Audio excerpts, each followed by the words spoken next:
Voilà, merci parce que vous êtes toujours là et de retour sur ce plateau. Nous continuons avec les éléments perdus dans la Bible. Et cette fois-ci, nous allons parler du tout dernier élément qui sont les 7 tresses de Samson. Berger Moïse. Attic. Ça veut dire quoi les 7 tresses de Samson? Le fait de tresser quelque chose, c'est le fait de sceller quelque chose. Quand la maman de Samson, elle était enceinte, Dieu lui a dit, tu auras un fils. Tu lui donneras le nom de Samson. C'est lui qui sauvera Israël d'entre les mains de Philistins. Il libérera Israël d'entre les mains de Philistins. Donc, c'est lui qui doit libérer Israël. Il a une prophétie. Les tresses symbolisent la gloire. Il y a cette chose qui cache la gloire. Alors c'est scellé. Voilà. Donc le berger Moïse nous parle des tresses de Samson qui cachent une gloire. Oui. Que le berger Moïse va nous aider à connaître et à comprendre aujourd'hui. Mais dommage, ce qui fait la gloire a été coupé. Ce qui faisait la gloire de Samson. Et il s'est retrouvé dans la prison. Oui. Les cheveux ont poussé. Oui. Mais il n'avait pas quelqu'un pour dresser. Ça cache quoi? Voilà.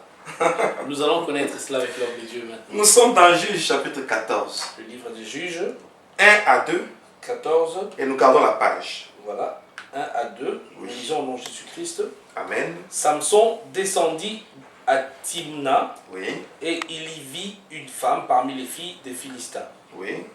Lorsqu'il fut remonté, il le déclara à son père et à sa mère et dit: j'ai vu à Timna une femme parmi les filles des Philistins. Prenez-la maintenant pour ma femme. Voilà. Parmi les Philistins. Oui. 5 à 6. 5 à 6. 5 à 8 plutôt. Nous lisons au nom de Jésus-Christ. Samson descendit avec son père et sa mère à Timna. Lorsqu'ils arrivèrent aux vignes de Timna, voici un jeune lion rugissant vint à sa rencontre. Patrick, on peut se limiter là. Voilà. Les bien-aimés vont continuer la lecture. Mais ça dit beaucoup. Samson va à Timna. Ok? Avec son père et sa mère. En route où ils vont doter des lilas. Il rencontre un lion qui intervient. Samson va user de toutes ses forces. Il va déchirer la gueule du lion. Restons d'abord là. Samson dérive du nom Shimshon. Et dans ma langue, on dit Shimshon. Ça, c'est en quelle langue, berger? L'étymologie de ces noms-là. Samson, oui. Ça vient de l'hébreu Shimshon. Oui. Oui. Shimshon. Oui. Dans ma langue maternelle, Shimshon. Dans ma langue. Oui. Shimshon. Or, Shimshon veut dire un petit soleil. Des lilas, de leur langue, ça vient de laïla, veut dire nuit. Samson veut épouser Delilah. Le soleil veut épouser la nuit. Or, les ténèbres ne peuvent pas cohabiter avec la lumière. La nuit, laïla, veut dire la lune. Le soleil, quand il se rencontre avec la lune, c'est l'éclipse. Le lion, qui est le lion de la tribu de Juda, voilà, il intervient pour empêcher Samson à aller chez les Philistins. Samson a usé de sa force.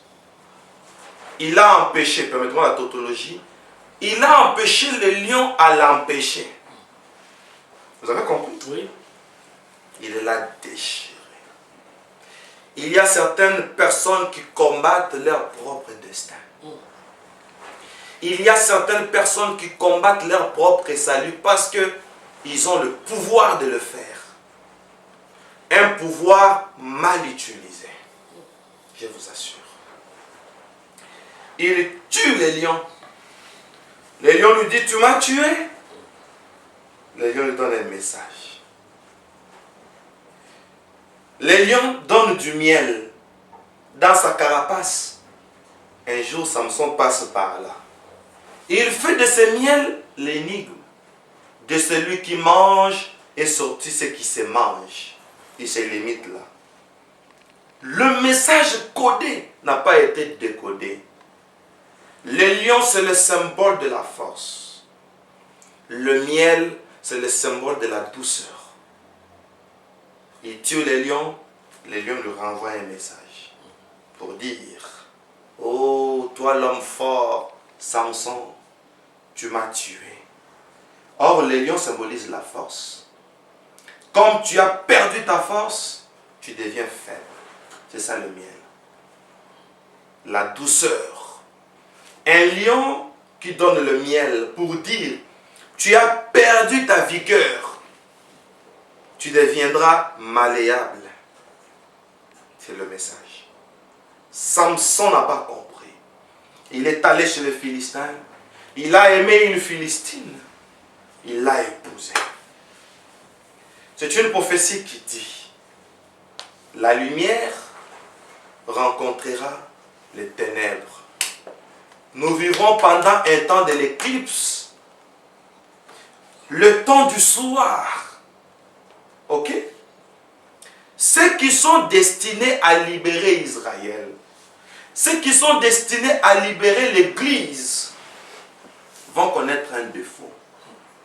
Quel sera leur défaut? Ils vont oublier qu'ils sont des instruments que Dieu utilise pour les saluts. Mais eux vont se livrer à l'impatience de leur cœur.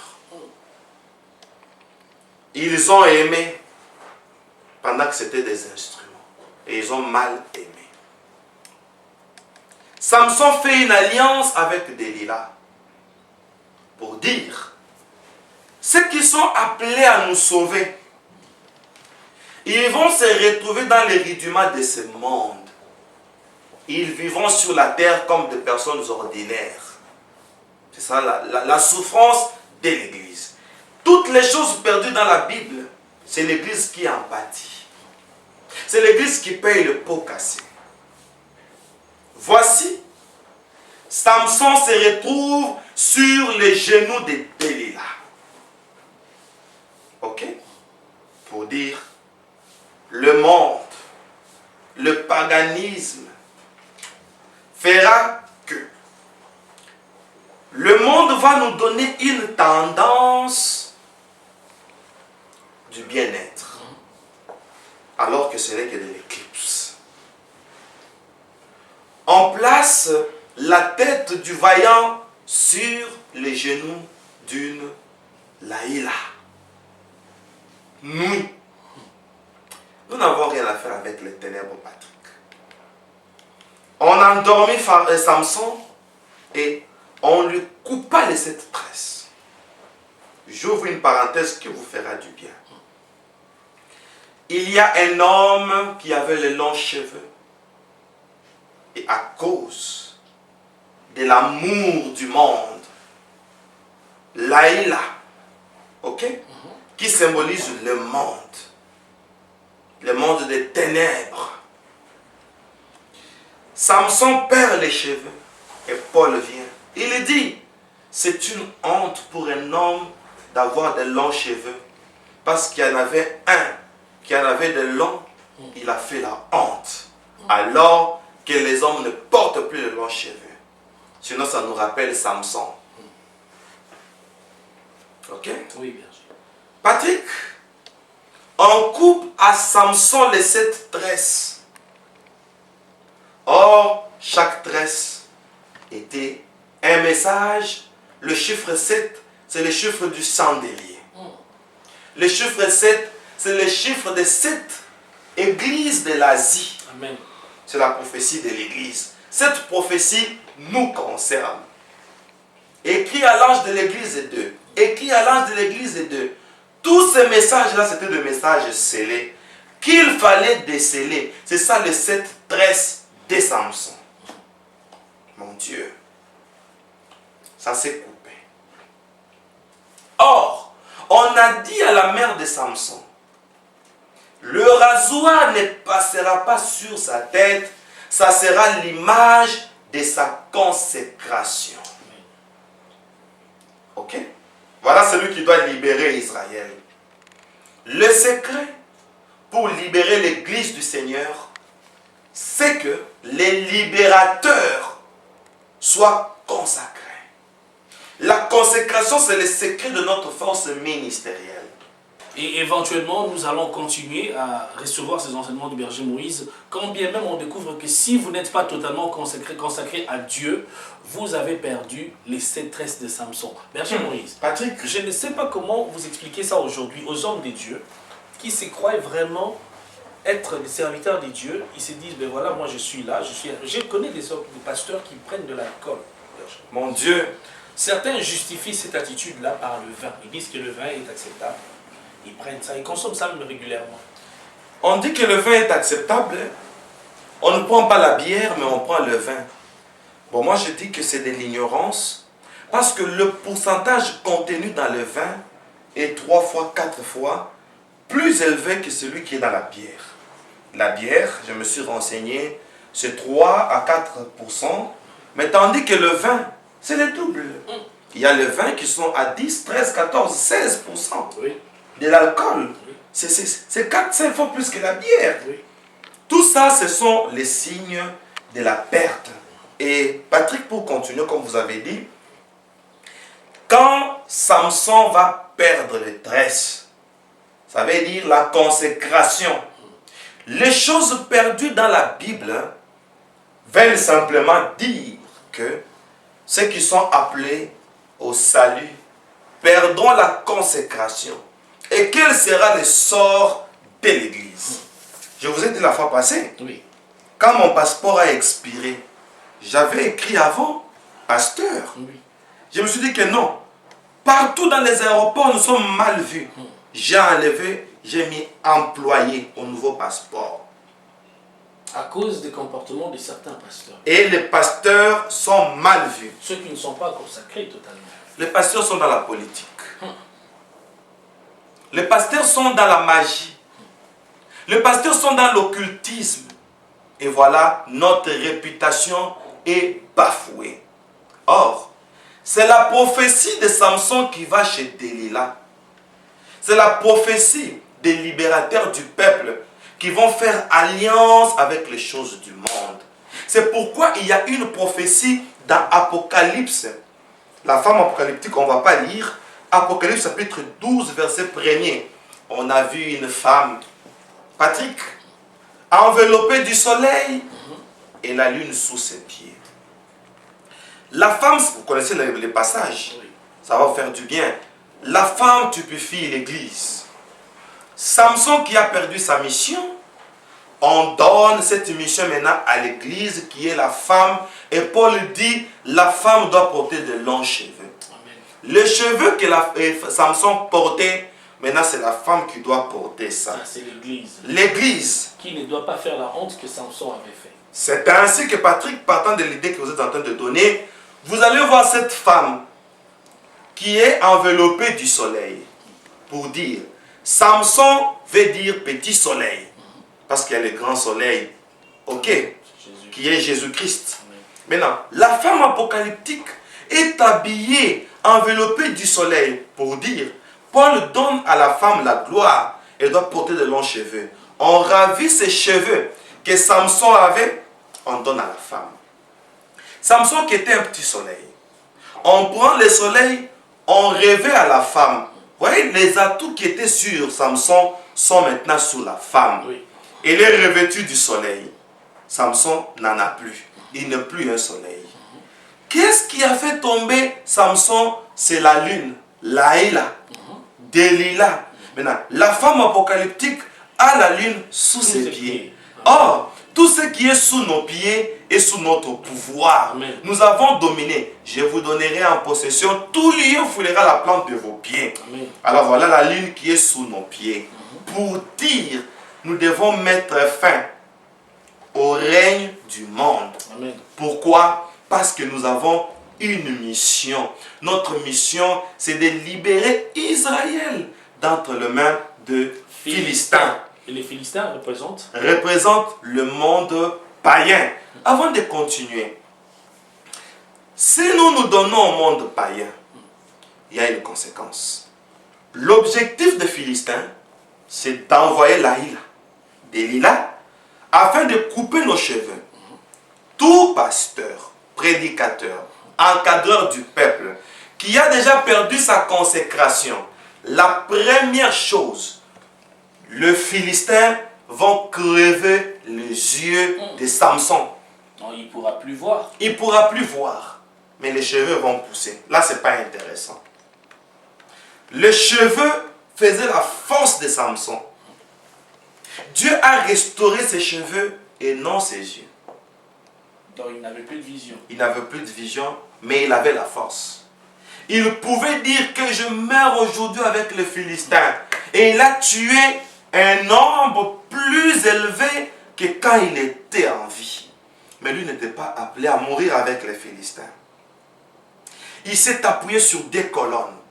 Il a usé de toutes ses forces. Il a fait tomber l'immeuble là où il y avait les gens en spectacle en train de se moquer de Samson. Il est mort avec les Philistins pour dire, lui n'est pas appelé à mourir avec les Philistins. Il a été appelé à tuer les Philistins. Voyez-vous, tout ceci c'est pour démontrer les choses perdues dans la Bible. Nous avons des hommes de Dieu puissants mais sans vision. Alléluia. Oh mon Dieu, la vision n'est plus, mais la force est là. On peut faire des miracles, oui, mais nous sommes appelés à quoi? Voilà les 4 choses perdues dans la Bible. Certains hommes de Dieu, une fois, j'ai entendu un homme de Dieu prêchant, il a dit, vous allez voir d'autres hommes de Dieu, ils prêchent avec onction. Mais ils n'ont pas de puissance. Vous voyez quand il parle, il y a même la salive qui sort de sa bouche. Ah. Mais il n'a pas de vision. Or, un peuple sans vision. Un peuple sans frein. Donc sans vision, vous êtes mort. Berger Moïse, Patrick, vous êtes arrivé pratiquement, nous sommes arrivés pratiquement à à la la fin de fin. notre enseignement. Je pense que Oui. l'Église aujourd'hui connaît quelles sont les choses qui sont dans la Bible que nous avions perdues.